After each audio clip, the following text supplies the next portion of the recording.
Hi friends, అందరికీ నమస్కారం. Friends, ఇప్పుడే అందిన వార్త ఘోర విమాన ప్రమాదం, భారీగా మృతులు, పరిస్థితి దారుణం. వివరాలు వీడియోలో తెలుసుకుందాం. వీడియో పూర్తిగా చూడండి, అప్పుడే కంప్లీట్ ఇన్ఫర్మేషన్ అయితే అర్థమవుతుంది. అలాగే ఇంకెవరైనా మన ఛానల్ సబ్స్క్రైబ్ చేసుకోకపోతే వెంటనే సబ్స్క్రైబ్ చేసుకోండి. ప్రభుత్వం నుంచి వచ్చే ముఖ్యమైన అప్డేట్స్ అన్ని మిస్ కాకుండా మీకు ముందుగానే తెలియచేయడం జరుగుతుంది. అలాగే వీడియోను ఒక లైక్ చేశారంటే మరింత మందికి సమాచారం చేరుతుంది. ఇంక వివరాల్లోకి వెళ్ళిపోదాం. అమెరికాలో చోటు చేసుకున్న ఘోర విమాన ప్రమాదంలో 18 మంది దుర్మరణం పాలయ్యారు. రాజధాని వాషింగ్టన్ డీసీలో గల రొనాల్డ్ రేగన్ అంతర్జాతీయ విమానాశ్రయం గగనతలంపై ఈ దుర్ఘటన సంభవించింది. దీనిపై ఆ దేశాధ్యక్షుడు డొనాల్డ్ ట్రంప్ దిగ్భ్రాంతిని వ్యక్తం చేశారు. దీనిపై సమగ్ర విచారణకు ఆదేశించారు. 64 మంది ప్రయాణికులతో కూడిన ఫ్లైట్ అమెరికా సైన్యానికి చెందిన బ్లాక్ హెలికాప్టర్ను గాలిలోనే ఢీకొట్టింది. రొనాల్డ్ రేగన్ ఎయిర్పోర్ట్లో ల్యాండ్ అవుతున్న సమయంలో ఈ ఘటన అయితే సంభవించింది. ఎయిర్ ట్రాఫిక్ కంట్రోల్ నుంచి స్పష్టమైన సంకేతాలు అందడంతో ల్యాండ్ అవుతున్న హెలికాప్టర్ను ఢీకొట్టింది పాసింజర్ ఫ్లైట్. ఢీకొట్టిన వెంటనే 2 గాల్లోనే ముక్కలైపోయాయి. పెద్ద శబ్దం చేస్తూ పేలిపోయాయి. 2 ఫ్లైట్లు కూడా కుప్పకూలిపోయాయి.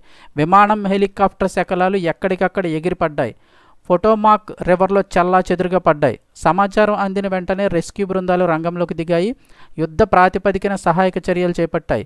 ఇప్పటి వరకు 19 మృతదేహాలను అయితే స్వాధీనం చేసుకున్నారు ఈ రెస్క్యూ టీం. అయితే కనుక ప్రమాద సమయంలో 64 మంది ప్రయాణికులు ఫ్లైట్లో ఉండడం వల్ల మృతుల సంఖ్య మరింతగా పెరిగే అవకాశాలు లేకపోలేదని చెప్తున్నారు.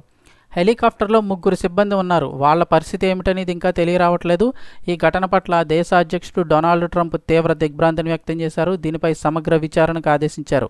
అన్నీ సవ్యంగానే ఉన్నప్పటికీ దుర్ఘటన చోటు చేసుకోవడం ఆందోళనకరమని వ్యాఖ్యానించారు.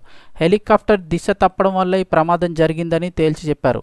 ఫ్లైట్ సరైన దిశలోనే ప్రయాణించిందని, ఎయిర్పోర్టులో ల్యాండ్ కావడానికి సిద్ధమవుతున్న సమయంలో చాపరే దీన్ని ఢీకొట్టిందని వివరించారు.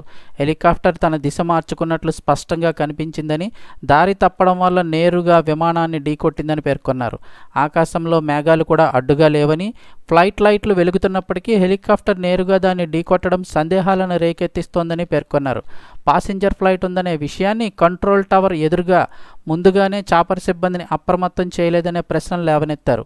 ఎందుకు ముందుగా అప్రమత్తం చేయలేదని, ఇది అత్యంత దురదృష్టకరమని, ఇది పూర్తిగా మానవ తప్పిదమేనని అన్నారు.